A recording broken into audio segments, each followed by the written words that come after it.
and let's all together explore the journey. Explore how actually everything starts and begins within Pardot, so then we can understand how people actually progress in their journey. So I mean, every time, even now, me today, if I'm gonna go to a Google, if I'll search for something new, we'll press enter, it will give me a list of all the available search results, and lucky are those obviously who appear on the first page, because they will obviously get the most clicks. At that point, when I'm actually browsing through the web, I'm a website visitor when I land on a specific business website.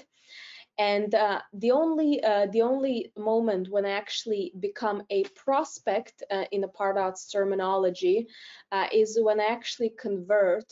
And the moment when I convert is means I submit the form, and now business have actually my name, my email, plus I'm cookied. So these three things needs to happen for me actually to become a prospect in a system. And what obviously is really, really important, what we'll be exploring a little bit further as well, is we as a business, or you as a consultant, we need to come up with a comprehensive scoring and grading system inside the platform to make sure we can actually score and grade all these leads for the business to actually understand who they are getting as those new leads inside their system. And I mean, score, obviously you probably learned from the yesterday's session, score is how prospect is interested in you as a business, meaning how many for visiting every page, for capturing every form, for attending any of the webinars, prospects are getting additional score. And the more actions and interactions they do with your website and all the assets you create as a marketeer, the higher score they get. And the grade, obviously, grade is something where we set specific automation rules and things for Pardot to actually grade prospects based on how good fit they are for you as a business. And obviously the most popular grading variables would be what is their country, what is their company size. Obviously the bigger the company, the higher point amount we can give, meaning potentially there is a bigger opportunity to sell. What is their job title? Do they have a decision-making job title, or maybe they are, let's say, analyst who won't be able to impact and push this deal further? So obviously, the higher they are in the company, the higher grade they will gonna get. And then we obviously have this assignment process. So either we are using Salesforce assignment rules or Pardot assignment rules, or we are waiting until they hit a specific MQL. Let's say they need to have at least 100 points for us to qualify them and push further into Salesforce. And then again, I'm kind of throwing these points out there, but I just want to probably invite everyone to think about from to kind of step back and a little bit think about this, because for every business, all these points and all these actions will mean something different. And as I speak about this, let me just quickly exit the presentation, and I'll go inside Pardot. I'll go to admin, marketing automation settings, scoring. And what I'm talking here about are these scores over here. So we all, somebody just joined. If you guys can just make sure you mute yourself, because otherwise I can hear my echo. Obviously I have a nice voice, but don't want to hear myself too much. Obviously I'm talking about these scores. So by default, these are the scores. When you install Pardot, these will be the default out-of-the-box scores that Pardot has pre-set up for us. But I always want to make sure and invite you. Just guys, sorry, I can still hear my voice. You can just make sure you mute yourself, and it will really, really help me. Otherwise, it's hard to talk when I can hear my voice as well. Perfect. Now it's gone. So obviously, I'm talking here about these scores, and I want to make sure that you as a consultant or you as an internal marketeer, you think about how big of an impact any of these actions actually mean to you as a business. So if somebody captures form, is it 50 points? Is it more? Is it less? And then additionally, when you are actually creating and setting up all these forms, and let me go to, let's say, just a simple form over here. We're gonna click on form. I'm gonna make it, it's already test, perfect. And I just wanna go to completion actions because I wanna, I guess, explore, choose the layout. Let's choose the standard layout. Do I have any layout? Let's go with this one. Because additionally, we can have score of 50 for every form capture, but now we're exploring a specific use case. Let's say they capture, give me the pricing information form, meaning this give me the pricing form information potentially is much more valuable than a simple contact us form or than a simple newsletter inquiry form. So in this case, we want to make sure, and we can potentially think about it, let me give this prospect even higher score. So I can say adjust score, and I can say plus, let's give him additional 10, meaning that now if I go back to Pardot, Pardot scoring, opening new tab over here, meaning that by default, on every form submission, they will gonna get 50 points, or additionally, if you think this form is really valuable and it can bring a lot of value and you want to maybe potentially qualify an MQL that prospect even quicker if they submit this form, you can add an additional completion action on your form, on your landing page, or on email open, whatever is that asset you create in Pardot, and uplift their score additionally. So this is something, obviously, I want to invite you to think about when we think about these MQLs, because in Pardot, obviously, whenever you are creating something, you're not creating because you're bored. You're creating it because there is actually a business case and a business need, and for whatever you are creating, you're trying either to build a stronger brand, either you're trying to communicate something important, or it's a newsletter when you're just sharing general updates and maybe latest blog posts, whatever it is. But you invest time, and by investing that time in a specific action, you can decide how much whatever you create can actually impact their score and how much beneficial it is for the business. And then obviously when the MQL is happening, then I mean, what we can do, MQL happens, they reach maybe a specific point, or if they even submit, sometimes people, I mean, even MQL prospects, when let's say they submitted a form, I'm interested in a product, can you please send me a quote? So there can be potentially some forms on the website that MQL prospects automatically. So that can be a case as well. Either prospect can be hitting various pages, reading your gated content, downloading some white papers, and they will be collecting the score over time. And once they reach, let's say 100, 150, you then, with automation rule within Pardot, mark them as MQL and push them to Salesforce. Or if they capture specific form when they already request, send me a quote, or I need, I guess, send me a brochure, or I wanna, or they automatically, maybe on your website or on your client's website, they have a form to register for a visit. Let's say maybe like if you're in a property business, let's say you have an inquiry form, and if I'm registering to visit your property, potentially I'm already a hot prospect that you can add already as MQL. So this is to think about.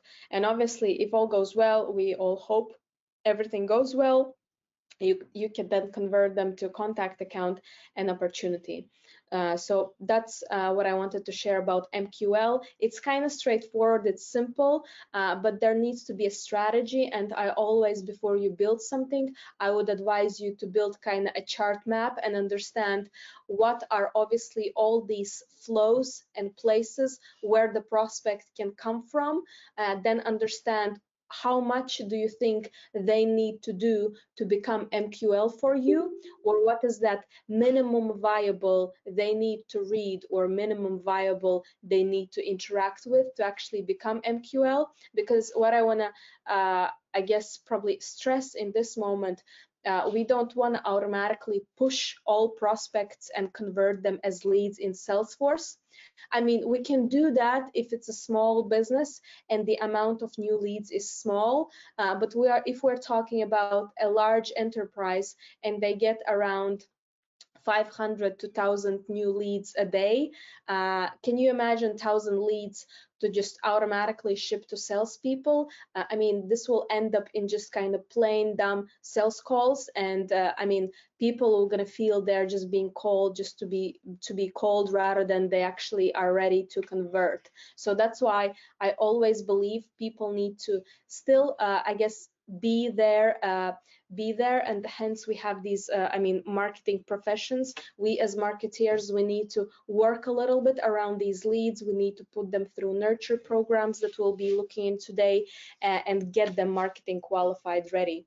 And then now let's talk about how to use Pardot to actually make Pardot MQL. So, I mean, first thing first is obviously visitor and prospect tracking. And to MQL prospect, obviously, you can create all your social postings. You can create a lot of blog posts that they can visit. You can create a lot of gated content and white papers. You can send them emails. You can send them newsletters. And for every action and interaction they do with your business, you can add them additional score.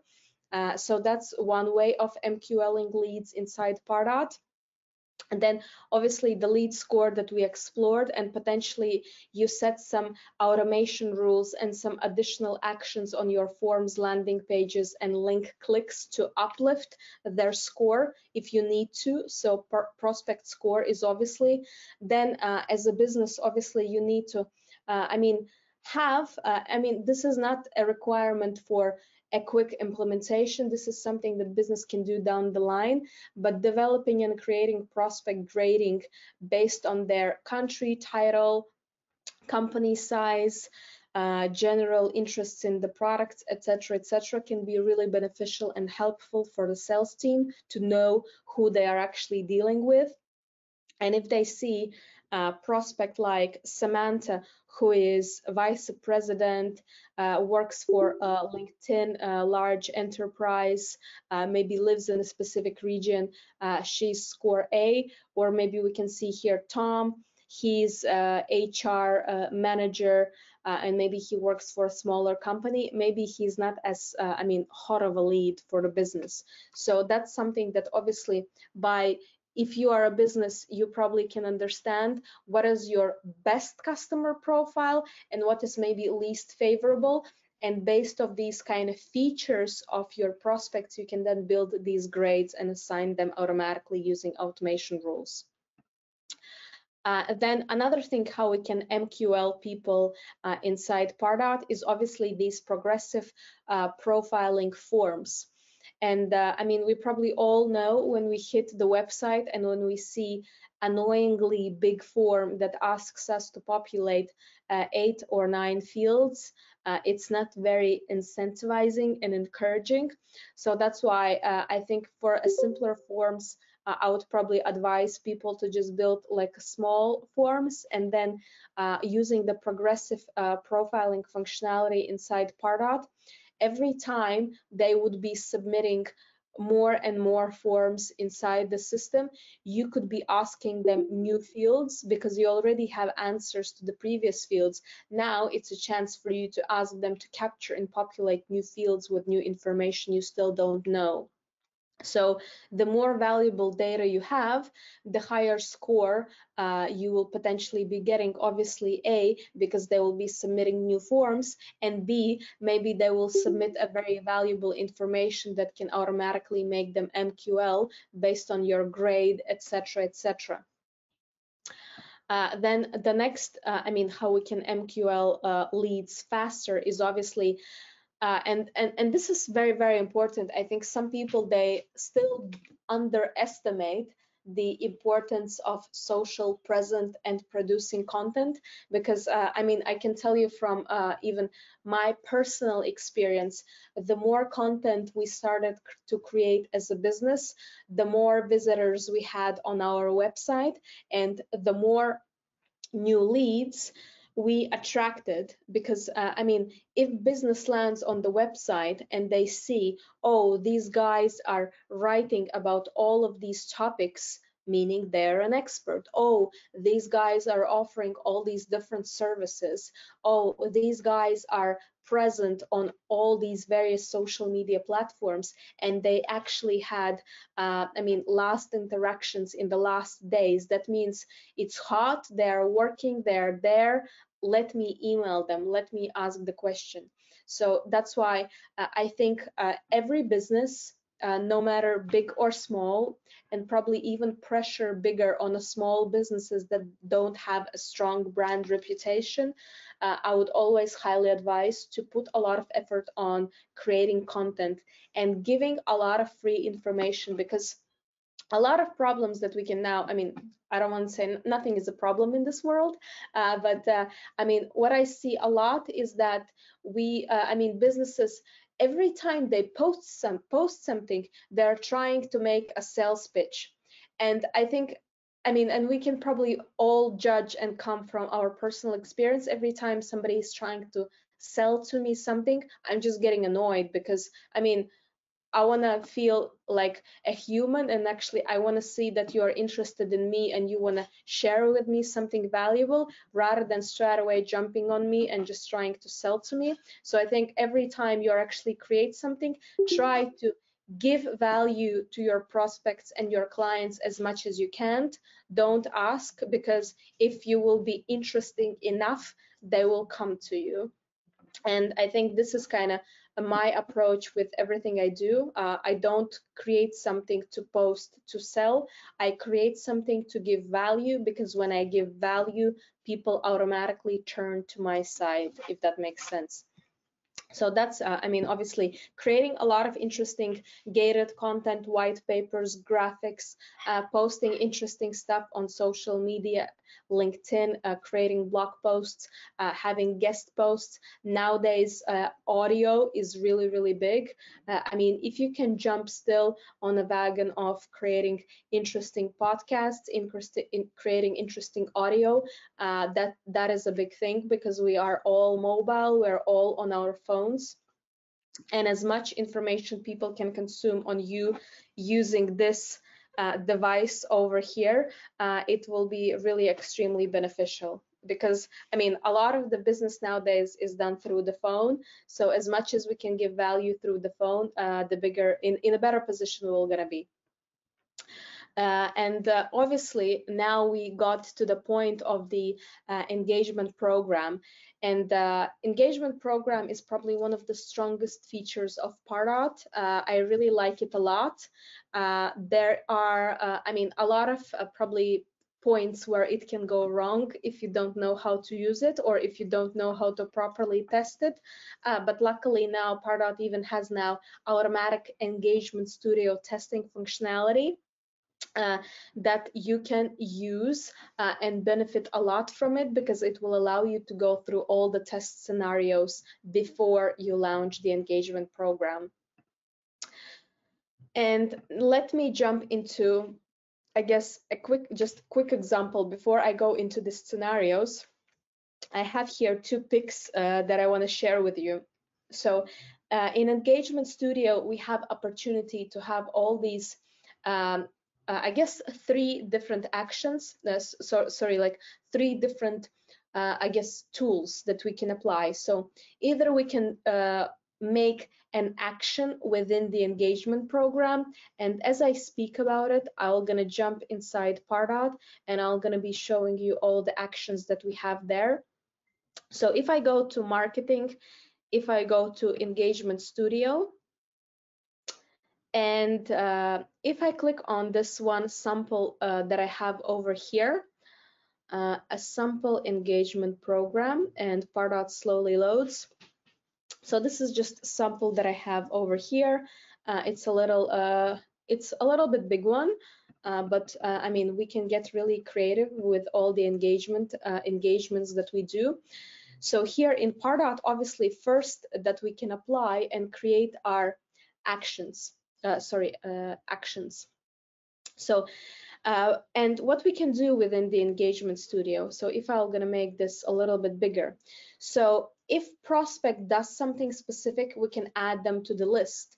We can add them to the Salesforce campaign by maybe by clicking on a specific link that is very valuable inside your engagement program. We can adjust their score.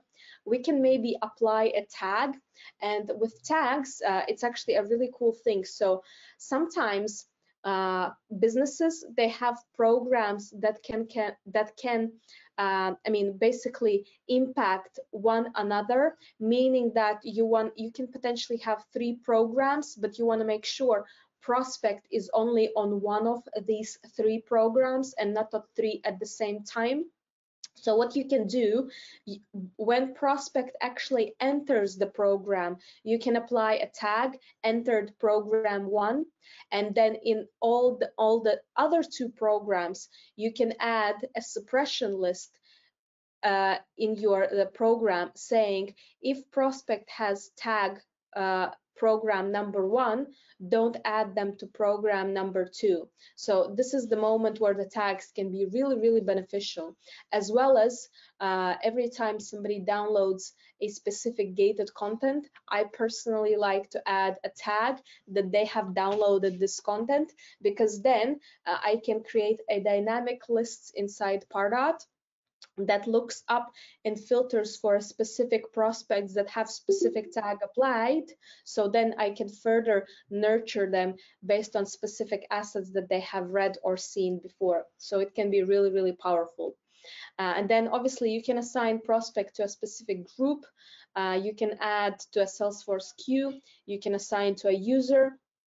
You can use a Salesforce assignment rule. You can change prospect's field value. So potentially, maybe so this is again good example that I'm going to share.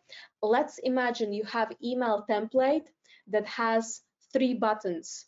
So, and those 3 buttons can be I would like to I'm interested in product A, I'm interested in product B, or I'm interested in multi-product option or a bundle.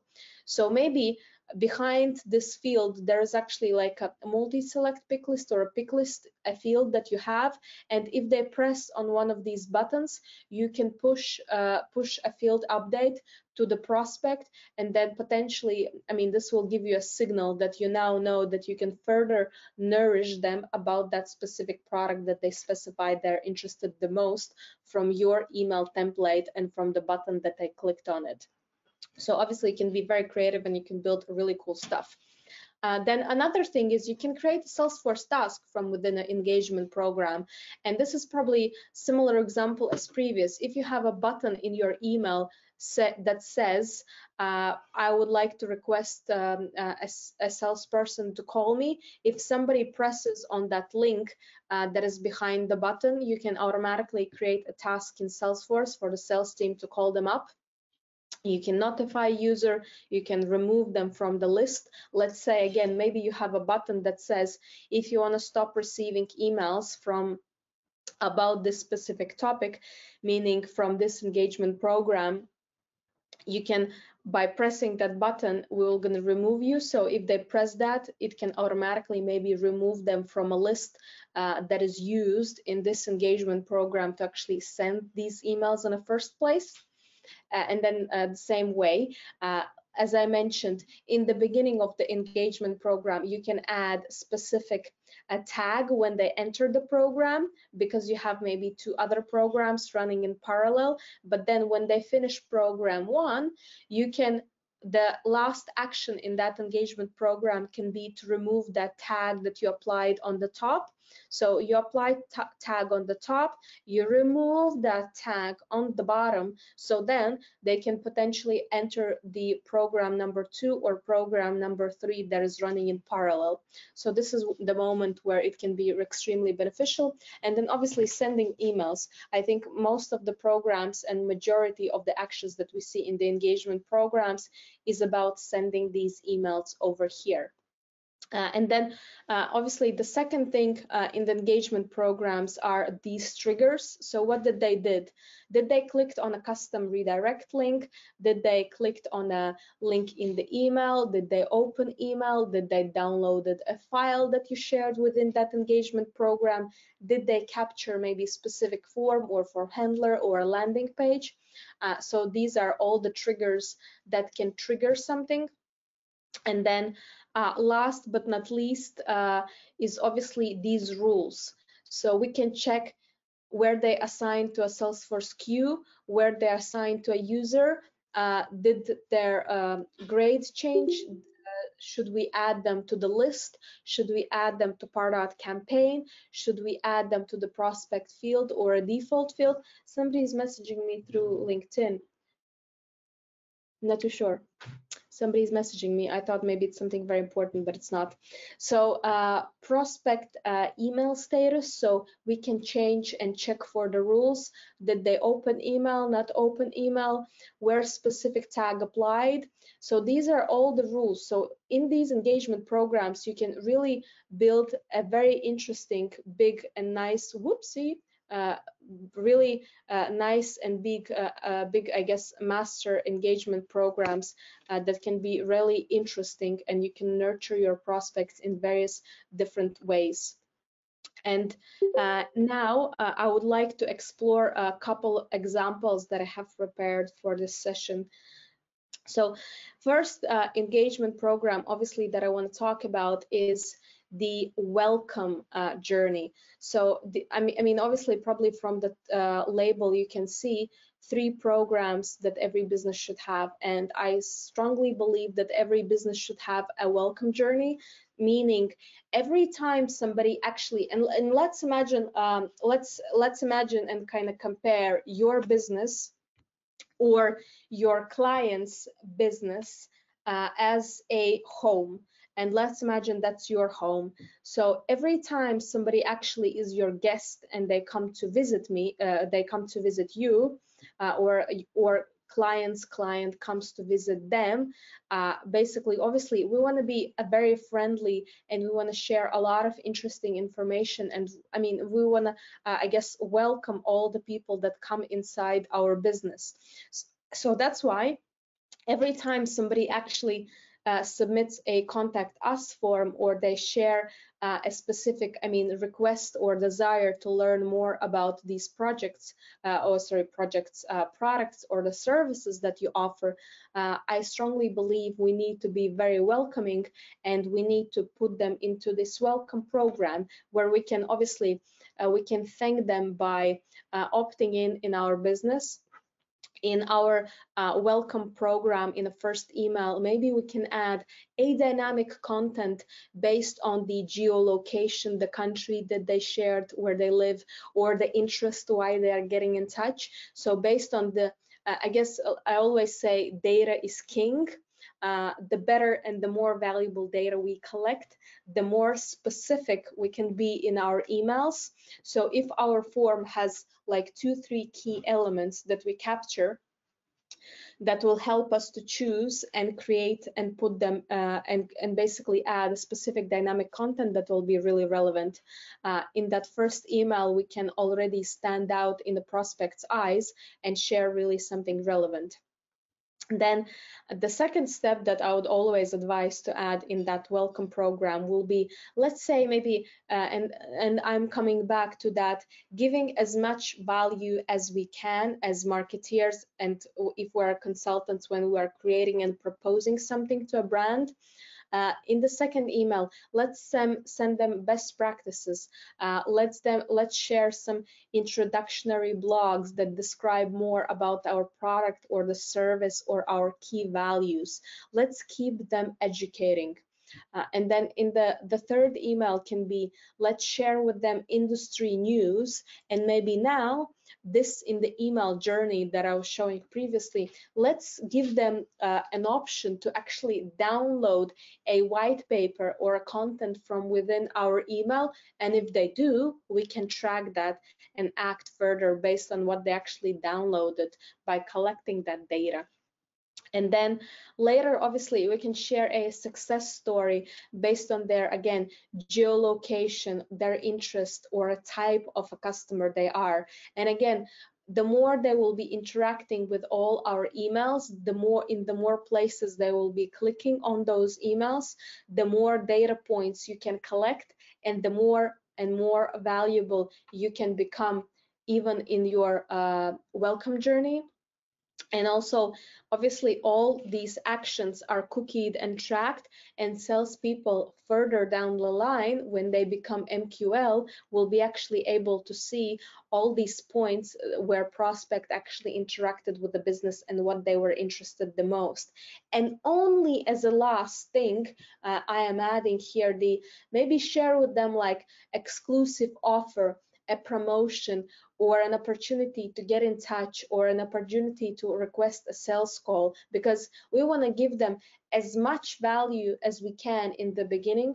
We want to welcome them, we want to share valuable content that will be relevant to them, and only then, after them actually interacting with all that content, we can only then, I guess, aim to maybe give them an offer or offer them to speak with our sales team, because only then they potentially will have a sense, a light understanding who we are as a business, what are our values, and how we can help them.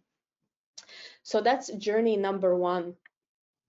The next journey is obviously a nurture journey, because after we have welcomed people in our business, we have introduced to them, and let's say after that last email that we saw there, they still did not convert. So let's say now you have a lead. The stage can be potentially in pursuit, new, or I mean, whatever is that first beginning status that you have inside your CRM. And you can create a dynamic list, so based on their stage and based on a date when they were created. And let's say they meet the criteria, created 6 months ago or created 1 year ago, and the status is still in pursuit. So this is a great opportunity for you as a marketer to create, again, a meaningful nurture program to allow your prospects to, again, re-interact with your business, because maybe they have forgotten about you, and share with them an interesting information. And as a first step, as a first email in that engagement journey, it can be something interesting, it can be sharing something caring, it can be sharing about maybe a specific situation in the world and how it affects your industry, like something that I mean is, I guess, really up to date and really creative. And at the moment now, obviously all the businesses, they maybe can relate and talk about coronavirus, right? It's going viral over here, so we can all maybe, because if you're going to be sharing something that is really relevant to what is happening now in the world, this will put you in the position where actually prospect will want to open your email. Because if your subject line and the content is really like very high level and there is nothing personal, like, I mean, it's just another marketing email, right? But if you can be like really specific, and if you as a consultant can advise businesses and help them to create really meaningful, up-to-date, captivating content, that will really help them to stand out, and obviously create a good reputation for you as a consultant, because you'll be helping them with really valuable tips. And then step number 2, obviously, share some case studies based on their interests, geo, etc., etc. Step number 3, I really like CTAs. You can probably tell. I think because we can write a lot of text, but who is reading all of these texts nowadays? Like you probably know, we have all the phone. We just go over here and we scroll quickly what we see on our phone, and then we put it away, because again, we are just now have become very distractive nation. It's very easy to be distracted nowadays. So we need to give very short, comprehensive emails that have clear CTAs that translates into call to action. So you want that call to action button to be there, to be very clear, to be bright and vivid for the person to actually press on it and act. Because if your CTAs are not clear and there, and I'm now probably coming to a place where it's good to talk about having and investing time and resources into creating really nice custom branded email templates and landing pages. I would never advise anyone to use out of the box Pardot email templates. They're a great starting point, but they're not the way to actually move and use them long term, because I mean, you need to be really, nowadays I believe you really need to stand out, and your email templates really need to be on brand and nice, and having a design agency or a consultant that create these nice looking email templates is very, very important. So have that call to action. And then fourth step that I'm giving here as an example is tailored email based on the previous action. So now when you have emails with a specific CTAs based on whichever button they actually press, if you have multiple, you can then have a branch that goes and sends them only relevant content based on specifically what they clicked. And then again, only in the last moment, when you actually have shared so much cool, relevant, up-to-date information, only then you should kind of dare to, I mean, give them an offers or give them an opportunity to get in touch, because it's all about, like I said, all the email marketing should be more about giving the value, because when the person is ready, they will actually come to you. You don't need to kind of, I mean, annoyingly chase them, because sometimes that can, I mean, just kind of put you in a wrong light, if I can say so. And then the last journey that I want to talk about is obviously retention journey, because I mean, we can have as many leads as we want, but sometimes it doesn't matter to have a lot of leads. It's all about keeping the old customers happy. And actually retaining your previous customers, because I mean, if you manage to build a really good and strong relationship, those people will be coming back and they will be spreading a good word. So ask them whether they still in that retention journey, ask them whether they still want to hear about you, whether they are interested in maybe receiving more content about A, B, C, or D content, and maybe offer them, again, have those CTA buttons that says get in touch with me in a 6 months, in a 12 months, or maybe remove me from your mailing list. Like give people options to opt out and disappear if they're really not interested. And then my next topic that I want to talk about today is social posting. So as I was mentioning in the beginning, we can use Pardot to post social posting automatically to various platforms. Obviously, with Pardot scheduling, post scheduling, you can write up your post the same way as you are doing it, obviously, on Twitter, LinkedIn, or Facebook, or whichever is the platform. You can select, because through the connectors, obviously, you're going to connect your Pardot with various and multiple social accounts that you as a business have.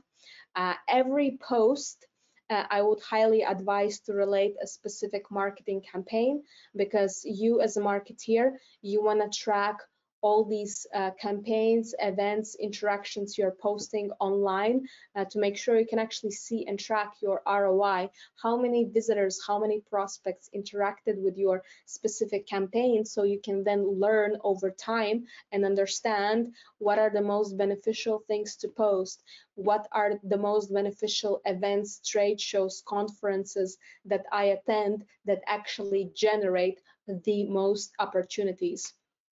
And obviously you can attach your image, you can insert your link, and this is the magic thing that I was talking about. So in Pardot we can schedule posts, and it's very, very distracting. I know from my personal experience. If I'm a brand, if I'm a big brand and I want to post 3 posts a day, in the morning, in the middle of the day, in the evening, to make sure I hit different people checking my social platforms at different time, it can be really, really distractive. So that's why I really like this Pardot feature that actually allows us to schedule posts in advance. Maybe you are in a business where you can pre-create these posts, let's say for a week in advance. If you maybe every day you want to share a quote or a tip, or for example, maybe you're in a consultancy business, every day you want to post a photo with a, I don't know, recommendation or a tip. I mean, whatever is the kind of medium you are posting there about. And as well as, let's think about, maybe you want to schedule something for Saturday or Sunday, because we all know social media platforms are booming in those days because all people are free and they're checking a lot of social media, but maybe you are obviously not working on Saturday, Sunday, so you can definitely use the scheduling feature for the weekend. The only thing to keep in mind, there are 3 limitations that are very, very limiting, and I mean, I just wanted to obviously be upfront and share them with you. So with Pardot social posting, you can have only 1 image. I know that's a bummer, and if you want to post multiple images in your post, unfortunately, you will need to do it directly through the platform. And then number 2 annoying limitation is that unfortunately you can't @mention other accounts from within Pardot. So let's say you're typing in your post to post on Twitter and you want to @mention Virgin Airlines or Coca-Cola, so you can't @mention. If you want to @mention someone in your post, again, you will need to do it directly. And then obviously for some brands, if you want to post a small GIF or like probably a video, something like that, you can't do it directly as well. You can't do it from within Pardot, you will need to do it directly. But what you can do, you can reference to a link. So maybe if your video is on YouTube, you just can post a link. But yeah, these are the 3 things to keep in mind. And then in the remaining time that I have, I would like to run through common use cases. And here's just, I have prepared a couple of the examples that I want to share with you. One of the common use cases that can potentially be, lead fills out the form on the Facebook campaign, lead gets pushed inside Pardot and the Sales Cloud, lead then becomes scored, graded, and nurtured until it's sales ready. Sales rep gets a real-time notification of a hot lead. Then a sales rep sees prospect market activities, that obviously because Pardot is cooking all the prospects, you can see all these activities. Then prospect not yet ready to buy, rep places this person into a nurture program. So potentially a salesperson can change their status to re-nurture or whatever that stage can be. And in Pardot, you can have a dynamic list, all the prospects that meet the specific criteria, in this case, specific stage, put them into re-nurture program. So that's a really cool thing that you can do. And then personalized marketing content is sent to this prospect over time, the couple of engagement programs that we went through. And then rep closes the deal in the following quarter, and then support keeps customer happy for life. That's one journey. Another journey that is obviously that I saw requests for was about the newsletters. So obviously it's really, I mean, I don't know a business that doesn't do this. Everybody likes to send newsletters about their business, about what happened in the last week, last month, depending how often you are sending these newsletters. But I think what is really important with these newsletters, not only send it once, but I think what is really important and why I have created this slide is that for all the people that are traveling on holiday, etc., if person doesn't open your newsletter in the first week, I would always, that's why I liked, again, tool like engagement program, that we can create a simple newsletter nurture program that says person, send them basically as soon as I press launch, send them newsletter invitation. If they don't open this email in the first 7 days, send them the same email again after 1 week. So that's probably a good idea that you can do to make sure your newsletters get even more visibility for the people that don't manage to open that email in the first week. It's 21 hours. And that's my reminder that we are hitting the hour. But one last thing that I want to touch upon, and to be honest, I'm going to stay till the end. If you need to drop off, you can drop off, but I'm just going to continue sharing. Is one cool use case and common feature that Pardot has that can really help and you can benefit from it is all the emails you create, you can apply and utilize A/B email testing functionality, meaning you can create the same emails, but maybe with a different subject line, or maybe with a different text, or you can trial different dynamic content. And Pardot allows you to basically create this test, and you can say how long you want to test to run, to basically how long you want to test both tests before you decide to run with the winner email. And then you can say, let these emails be sent to a specific segment of users in the first 24 hours, and whichever email gets the most interaction in the first 24 hours, let that email template be a winner and continue sending to the rest of the emails. So this is the really cool functionality that Pardot has. And then another thing, obviously, that I think is really, really important in Pardot is the visitor and prospect tracking. I have been talking about this for a couple of times, obviously, today already, and I just wanted to share with you that as soon as prospect is cookied, meaning that they have opened email, or they have they have captured the form and we have physically cookied their browser, we can then start tracking which are the emails they open, which are the pages they visit, which are the links they click.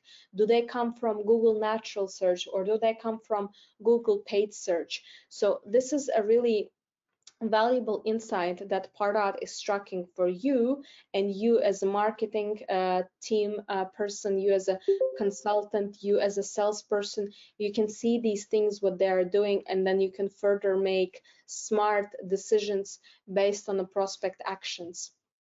And then last but not least, I wanted to briefly talk about and touch upon a couple of the reports that we have inside Pardot. And then one of the probably most popular is prospect lifecycle stage report.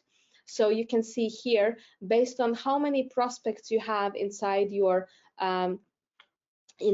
system, you're gonna see, and you can say this, for example, filter says last 30 days. So in the last 30 days, we had almost 56,000 visitors. From these 56,000, 2,500 converted, became prospects, meaning they captured the form or gated content, etc. Then from these 2,500, 1,500 actually became marketing qualified lead, meaning they reached a specific amount of points and they were pushed further. And then 127 of these people became SQL sales qualified leads, and 42 of these became closed won. So by tracking, again, Pardot can give you a really valuable insight and all these reports for you out of the box.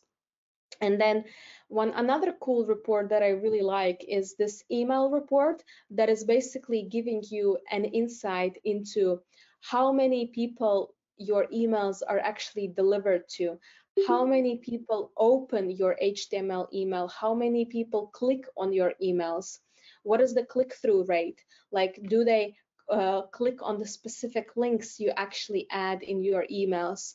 So I mean, as a marketer, I think this is really, really important to actually see and track how whatever you're creating is actually resulting, and Pardot gives you the visibility to do these things. And then Pardot also tracks this interaction. So you can see if prospect viewed your email for less than 2 seconds, they will going to be marked as glanced or unread. If somebody looked at your email from 2 to 10 seconds, they will be as skimmed. Or if somebody actually looked at your email for more than 10 seconds, they will be tracked as actually read the email. And then also in Pardot email templates, you can see the email clicks. So you can actually see which are the most popular browsers, devices, etc., where people view your view everything that you create. So these are just a couple of the examples, obviously, that I wanted to bring up to you today. Thank you for joining the session. I hope it was insightful, and I hope I was able to share something new and relevant to you, and hopefully you'll be able to implement this yourself. So thank you for joining. Stay safe and have a good the rest of the day. Ciao. Thank you, Kristina. Bye, everyone. Bye. Thank you, Kristina. Bye-bye. Bye bye.